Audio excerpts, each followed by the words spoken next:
Good evening, welcome to the English News Bulletin. Hope you had a blessed Sunday. And for this edition, we'll begin with the headlines. PESD's Political Bureau meeting has approved 67 candidates who will stand for the political party in this year's parliamentary elections come July. This Minister of State of Foreign Affairs in charge of regional cooperation, retired General James Kabarebe, emphasized that promoting quality and inclusive education is crucial for realizing Africa's desired vision for 2063. On the international scene, Ugandan film producer Alan Manzi says the film industry in Uganda is moving in the right direction.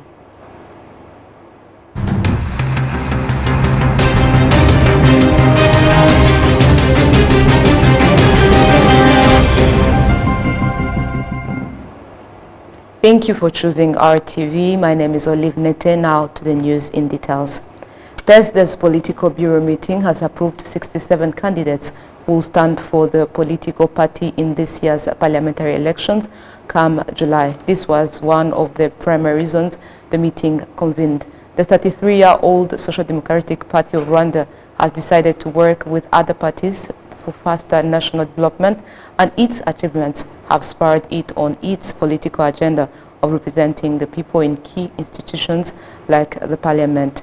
In March this year, an extraordinary Congress of PSD decided that the party would support the RPF Inkotanyi's presidential candidate in July, His Excellency Paul Kagame. As part of its campaign manifesto, PSD will be advocating for the reduction of VAT from 18 to 14%, and for students who complete their high school studies to first complete to 1 year in the military before being allowed to continue their studies in university. It is also calling for the establishment of an agricultural fund that will provide loans to farmers at an interest rate of 10%. PSD is also urging for the number of parliamentarians to be increased from 80 to 120.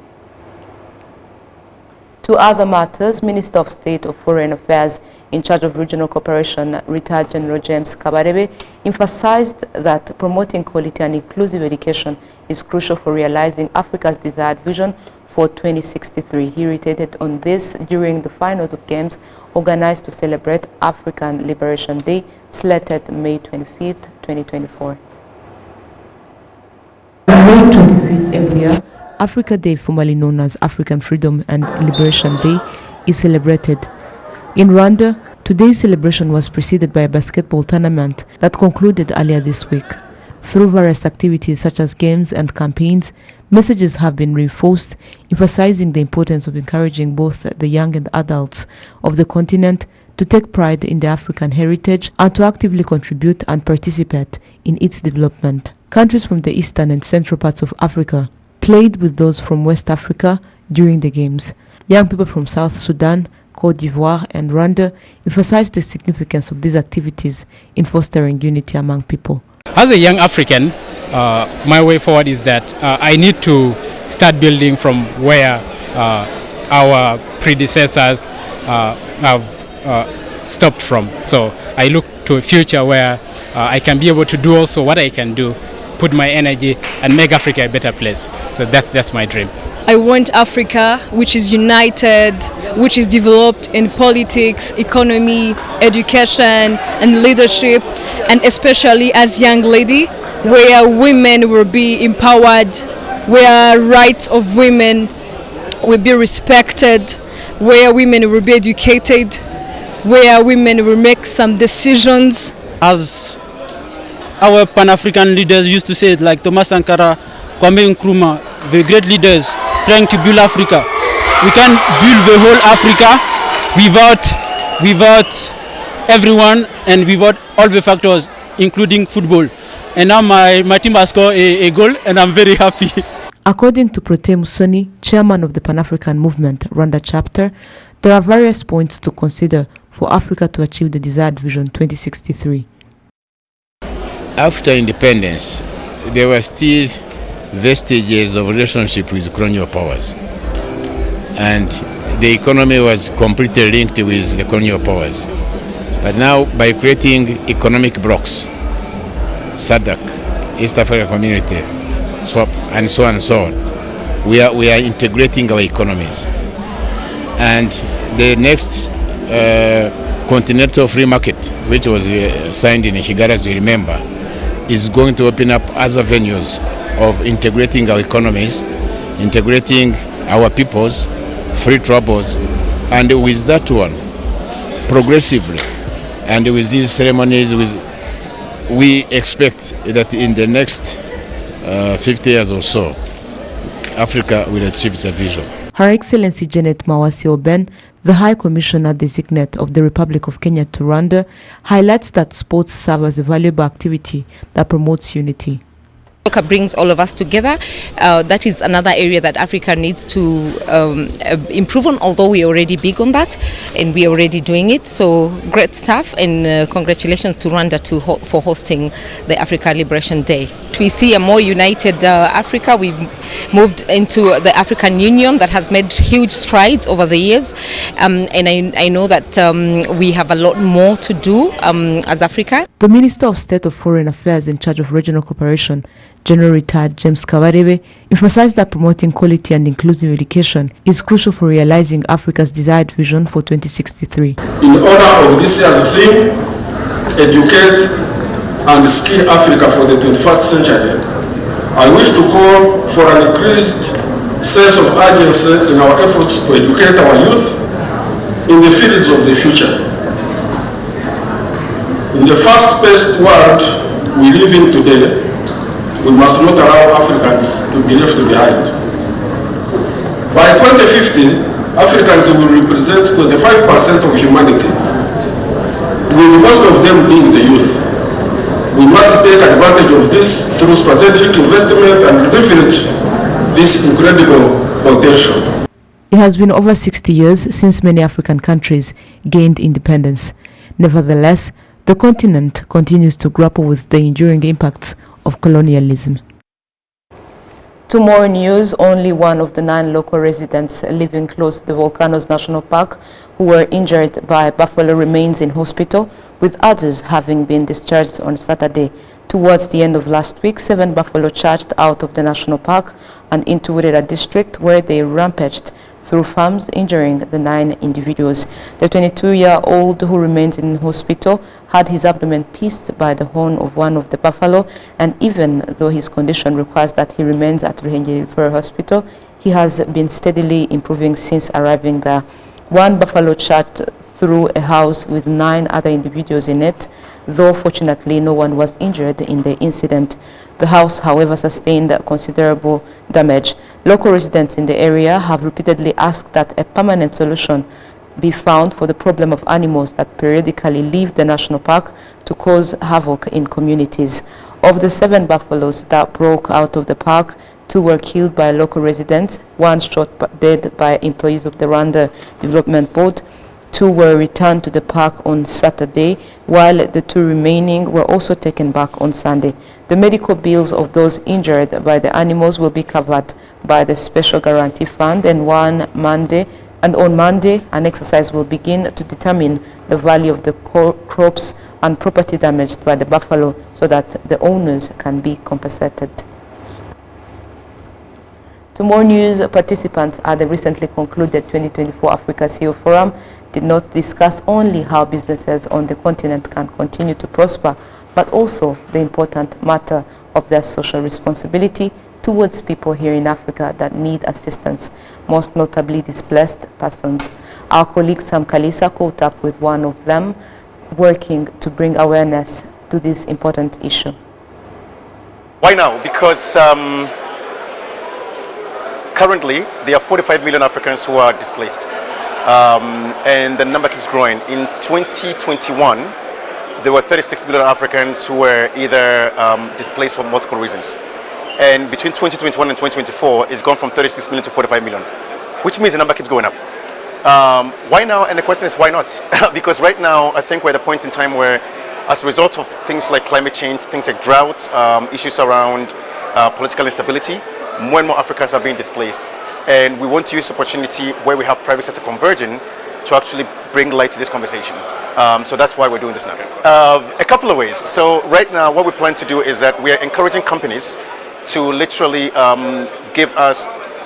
to contribute 1% of their top line revenue to issue of displacement. They can come in the form of many different things. We want jobs. So for instance, companies can say, well, look, we're going to provide jobs to people who are displaced. And displaced persons can be refugees. They can be people who are internally displaced, asylum seekers, and essentially any African who is right now in a situation where they are not in their own home and they are displaced from their own community. So one area is jobs. The second area is through a fellowship program where we want to help identify and nominate and fund young Africans who have exciting exciting ventures that we can fund. The third area is through co-investments.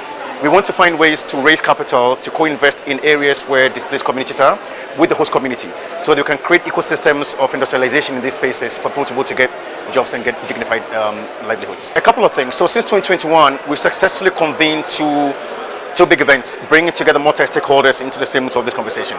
In 2021, we had the first event in actually here in Kigali at KICC, where we had 200 African CEOs show up to have this conversation. At that event, some commitments were made. Companies made commitments to provide preferential procurement practices, to provide preferential procurement agencies for displaced persons. They also some companies provide healthcare, free healthcare to people who are displaced.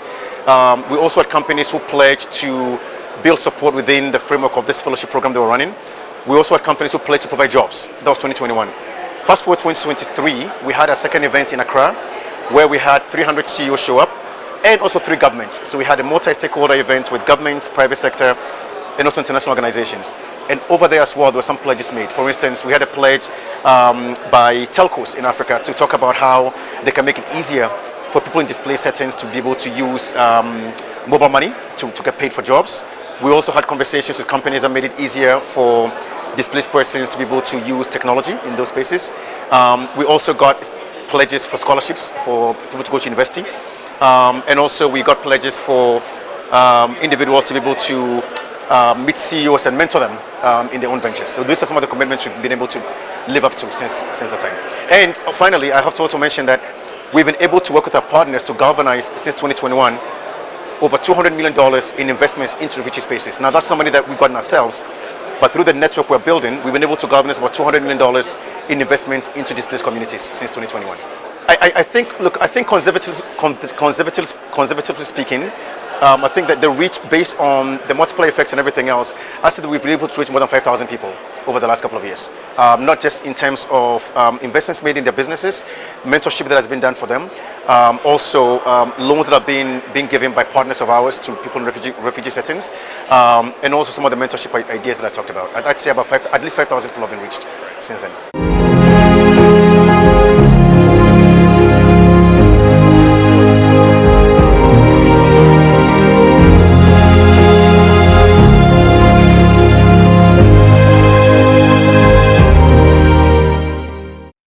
Now to matters regarding commemoration activities. Institutions of higher learning and universities in the U.S. have been called upon to fight genocidal ideologies and resist those who negate and even deny the genocide against the Tutsi.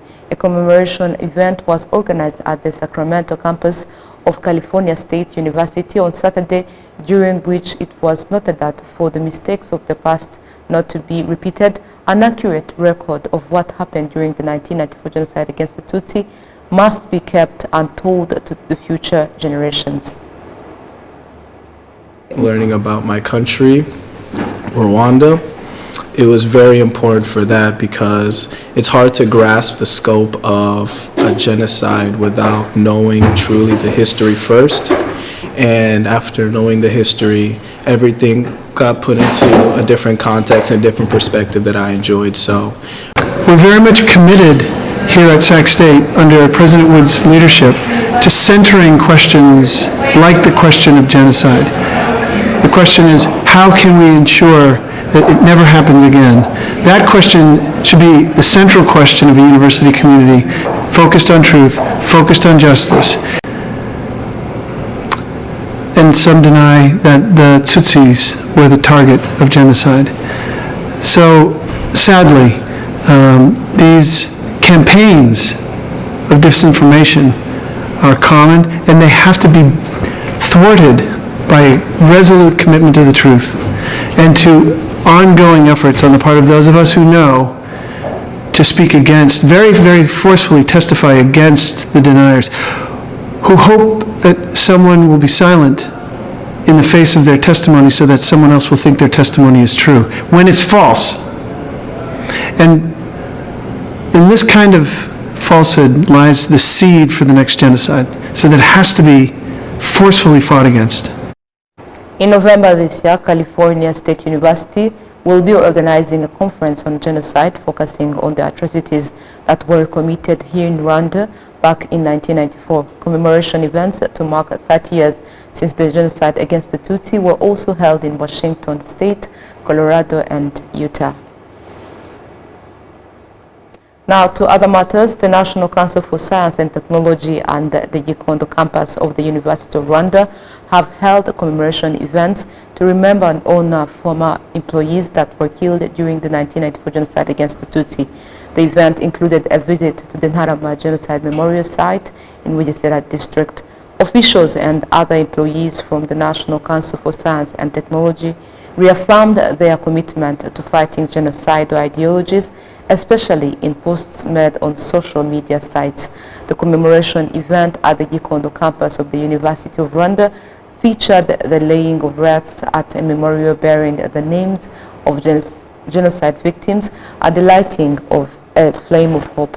The university's leaders heavily criticized faculty members and students who participated in the horrible atrocities that were committed during the genocide against the Tutsi, killing their fellow staff members and students.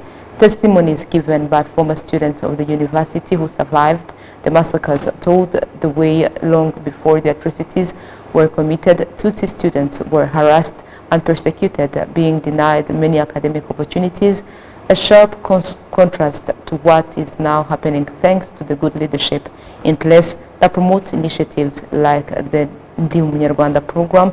During both commemoration events, presentations were also given on Rwanda's dark history and the need to learn from it so that the mistakes of the past are never repeated in the future. Still on commemoration activities, on Thursday, Rwandans were joined by the government officials, diplomatic community, Friends of Rwanda in an event to mark the 30th commemoration of genocide against the Tutsi. This is the first commemoration event held in Amman following the recent opening of the Embassy of the Republic of Rwanda to the Hashemite Kingdom of Jordan. The event was attended by Her Royal Highness Princess Dina Mirid, His Excellency Mr. Waji Azeize, Minister of State for the Prime Ministry Affairs, ambassadors and members of diplomatic corps, Friends of Rwanda, business community, academicians, and members of the Rwandan community in Jordan. The event was attended by about 200 people.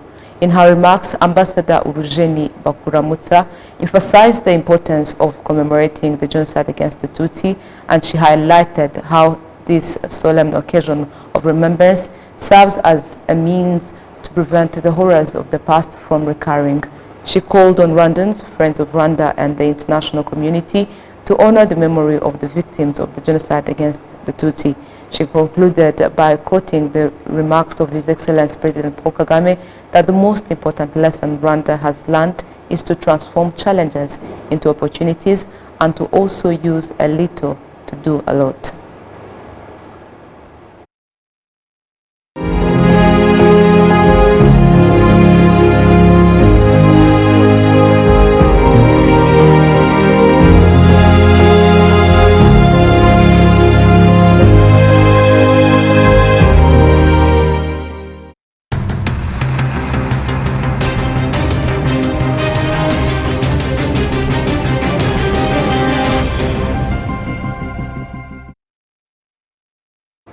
Now, people appreciate the government's efforts that have led to their development, especially now that they no longer use the light homes with kerosene, which pollutes the air by they breathe.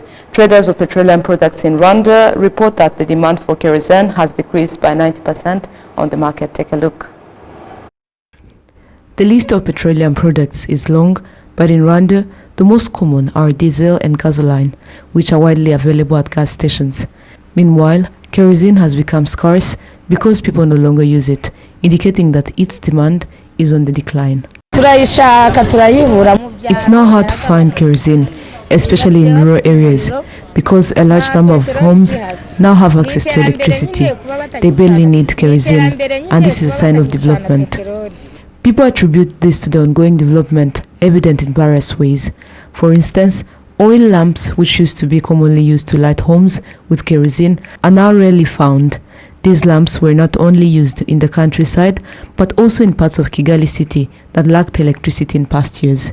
We used to use oil lamps in rural areas, but they are now rarely used and are barely found on the market.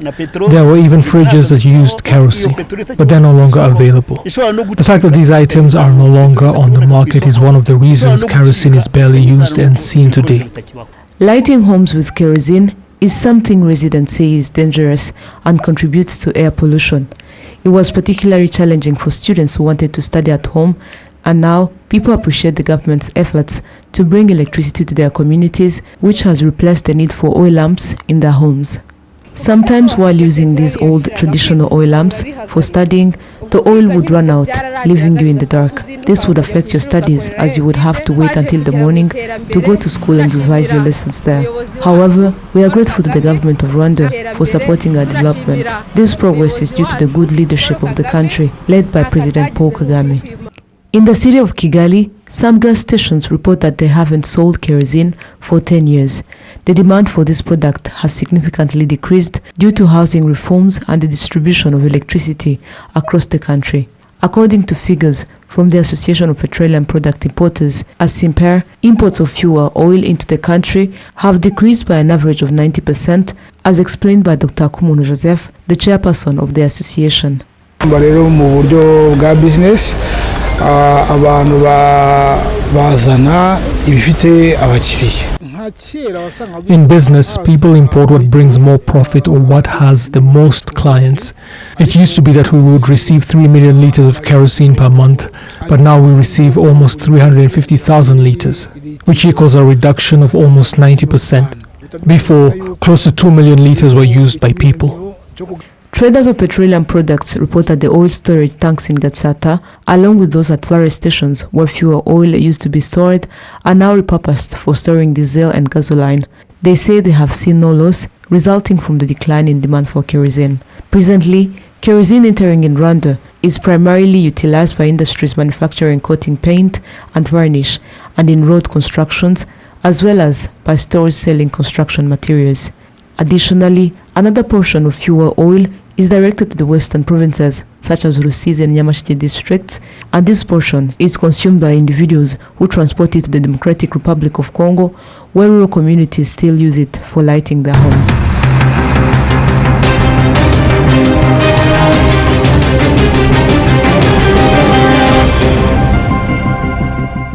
And the story brings us to the end of tonight's edition, but before we leave, a quick reminder of our top stories. Thursday's Political Bureau meeting has approved 67 candidates who will stand for the political party in this year's parliamentary elections come July. This was one of the primary reasons the meeting convened. The Minister of State of Foreign Affairs in charge of regional cooperation, retired General James Kabarebe, emphasized that promoting quality and inclusive education is crucial for realizing Africa's desired vision for 2063. On the international scene, Ugandan film producer Alan Manzi says the film industry in Uganda is moving in the right direction.